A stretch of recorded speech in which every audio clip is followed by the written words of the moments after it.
Hi, I'm Callum from Tyne Valley Motorhomes, and this is a handover on the BMW Danbury. To hook the vehicle up, whether you're charging it at home or you are charging it on a site, as you've paid for your electric, it's the same way. So your hookup point's located here on the back of the driver's side. Get your hookup lead, lift the collar, hook the vehicle up first, then the site, and do it in reverse order when unhooking, along with pushing the clip down to release the hookup lead safely from the motorhome. On the back of the van, you've got your reversing sensors. You've also got your wastewater outlet, so you'll need a pipe and a dish or a waste master to collect your dirty water from your kitchen sink.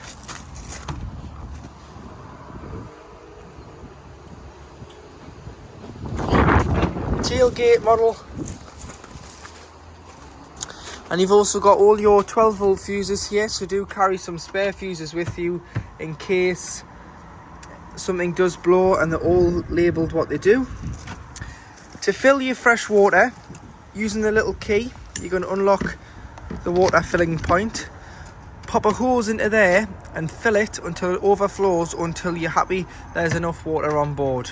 But this is, you'd have to carry a hose pipe with some fittings, as it's mainly just a brass tap on site. So on this side, behind this door, you do have your cassette. So your cassette has a header tank, which is 15 litres of flush liquid. So to fill your flush liquid, you've got the top spout. You pop some water in there and some pink flush liquid into here, just fill it, and that will go up on this side here. This is your gauge on the left hand side of how much flush liquid is on board. And you just keep pushing it in there and it keeps feeding. So as much as it looks like there's water in there, the minute that isn't full, you just push it in and it feeds itself into the flush tank. And then underneath, this is where your waste is. So take that off. That helps you fill the flush. This spout attached to the handle. Pull the green lever, which is just underneath. It will release it from the toilet. You can then either carry it or you can wheel it to the disposal point on site. And then to drain it off, remove the green cap, pop that to one side, start to pour the contents out of the cassette, and as you pour in, press the green button here. This is 19 litres of waste. Pour it out. Once you've poured it out, put some water in. There's normally a tap there. Give it a rinse, tip out again, before going in with a cap full, which is 120 ml of your liquid, which can either be blue or green, depending on what the site prefers you to use. Most sites want green, but some sites are still accepting blue. Pop that into there, and then you just put your cassette back into the van,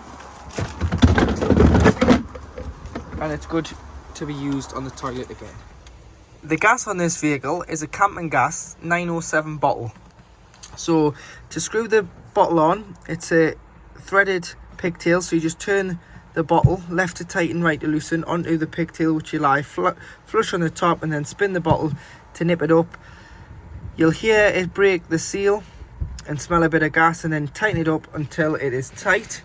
Turn the cylinder on and off from the top, making sure that you do turn it off before you travel, so it's nice and isolated, so that it doesn't cause any problems when you're on the road.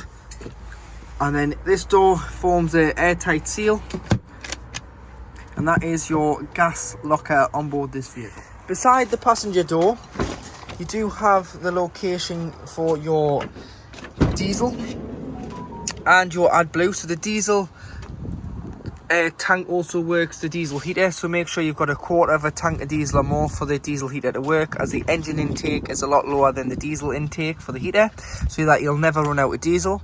And underneath, you've got AdBlue because it's a Euro 6 compliant engine, so again, it can go through all the ULEZ. It's exempt from that, with it being a Euro 6 clean commercial vehicle. It's 20 litres of AdBlue.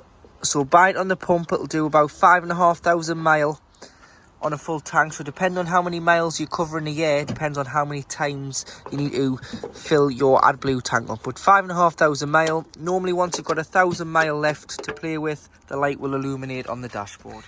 Located just beside the driver's accelerator pedal in the corner, you've got your bonnet release, which is just here. And then if we go around and lift your bonnet, there's a clip in the middle. With it being a VW, you've got no stairs, you've got a gas strut there which keeps the bonnet up. You've got your VIN number, weight plate, so 3 ton gross vehicle weight, 4,900 train weight, front and back axle weights here in the corner. Your airbox, your power steering fluid, your brake fluid, your oil filler, your dipstick for checking your levels, which is here, which just pulls up, your screen wash and your coolant, followed by your vehicle battery with your positive terminal and your negative. So if you ever need to give or receive a jump start, red on this end, black on this end. So now on board the vehicle, in the kitchen area, you've got your control panel for your leisure battery reading. Unhook the battery to get a true reflection, and always do it before you hook the vehicle up, because then you get a true reflection of how much charge is in a rested leisure battery.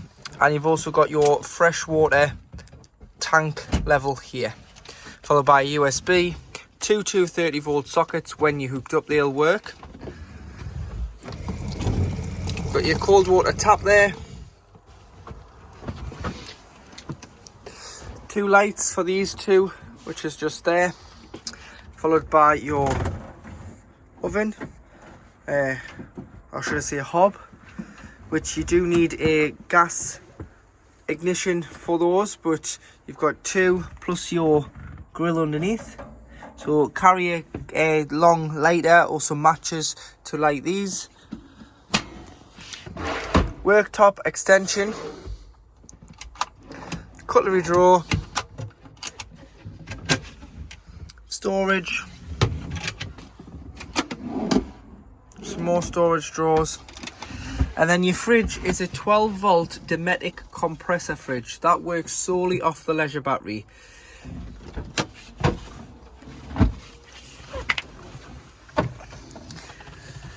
So to turn that on is at the back. So you can adjust the temperature here at the back, but that is a 12-volt compressor fridge. It gets really cold really quick, so turn it on when using it. When you're not using it, turn it off, put it in the 0 position, which is right at the top, and then select this to vent. Rest the door on it, and it doesn't shut flush, so it allows air to circulate in and out of the fridge.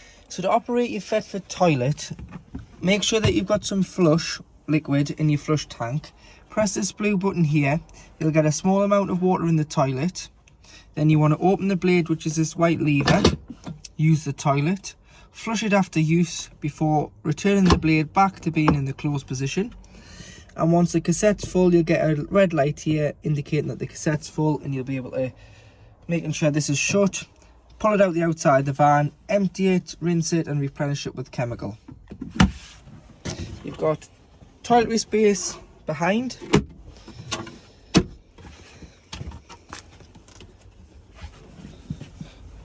You can cover the toilet, so once you're using the kitchen, you've got a place to sit, which is quite handy.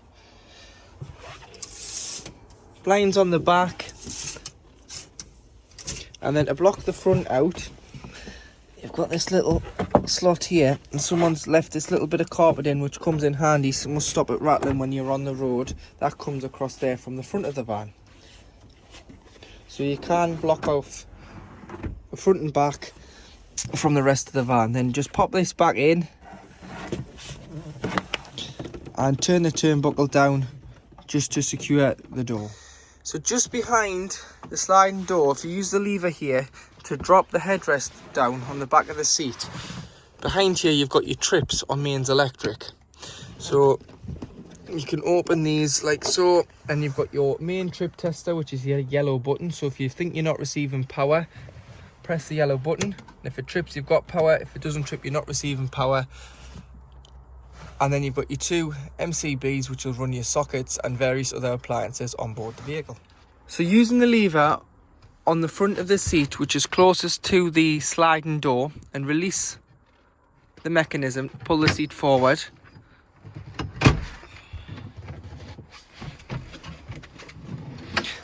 Slide that forward, and underneath you've got the location of your solar panel charger, your battery charger, and under here you've got your leisure battery. So if you ever need access to that, there's your leisure battery. And there's your toolkit for your VW, which is your jack, your tone eye, which is here. So this is how you make your single beds either side. So there's a lever here which folds the seat back down. This slides forward with the lever on the front, which is there. But you need to turn your driver's seat and passenger seat round first and push it with the adjuster, which is just here. This one, which adjusts the seat back and forth if it was facing forward, all the way back, so that you can pull this as far forward to get this in. And then there's two little cushions which go on the seat, because the seat's on a decline. Pop that on there and it makes it all flat, so you've got one single bed this side and one single bed the other side. To turn the driver and passenger seat round, with the passenger seat you lift this handle here and pull the seat forward, further forward first, before turning it all the way around into the rear. And with the driver, you've got to select the vehicle into gear, drop the handbrake, and then you can do exactly the same with the driver's seat, spin it round into the back of the van. So the lever here, that spins round.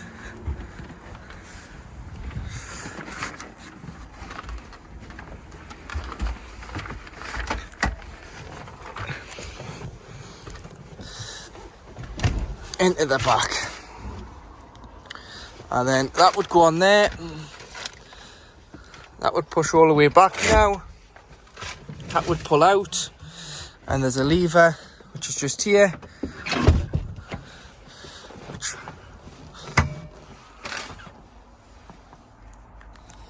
and then exactly the same as the other side, you drop the back into place.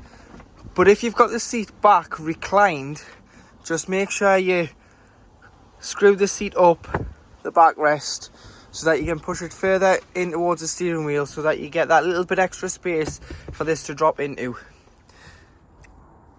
This is your Webasto diesel heater. You need to make sure that you've got a quarter of a tank of diesel or more in the main engine tank, as this is where it gets its feed of diesel from. And you've got 30 degrees max heat this side. So adjust it, always start it on full. It does take such a draw of power when it first starts up, so if you get a light flickering, don't panic. It's just because a diesel heater does take such a draw off the leisure battery at first to get it fired up, and then once it starts running, it'll settle down. But you've got 30 degrees this side. Set it away on full, gets a combustion going quicker, and then adjust it to suit your temperature needs.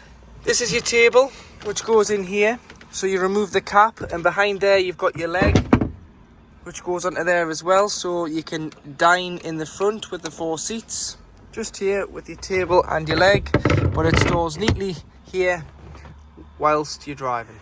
So on the roof you've got 2 of these nylon elastic straps, one at the front, one at the back.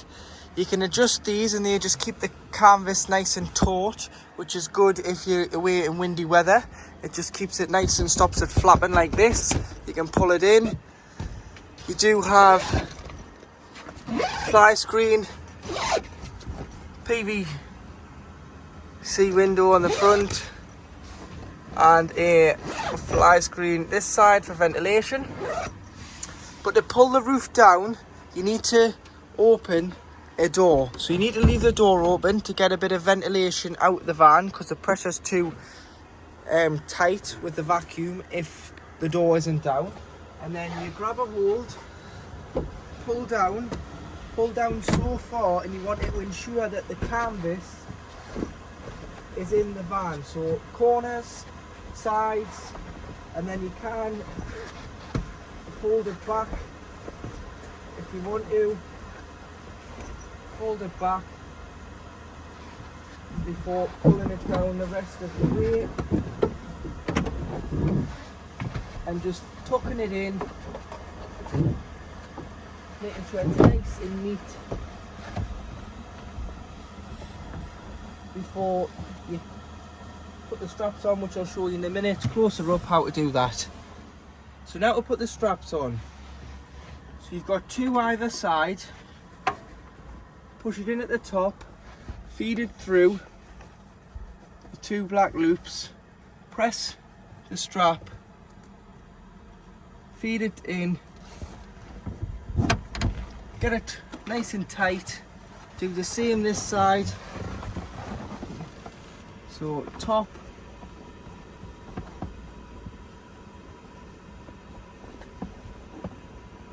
pull it through, down the bottom what strap, pull that through the loop, press the clip in,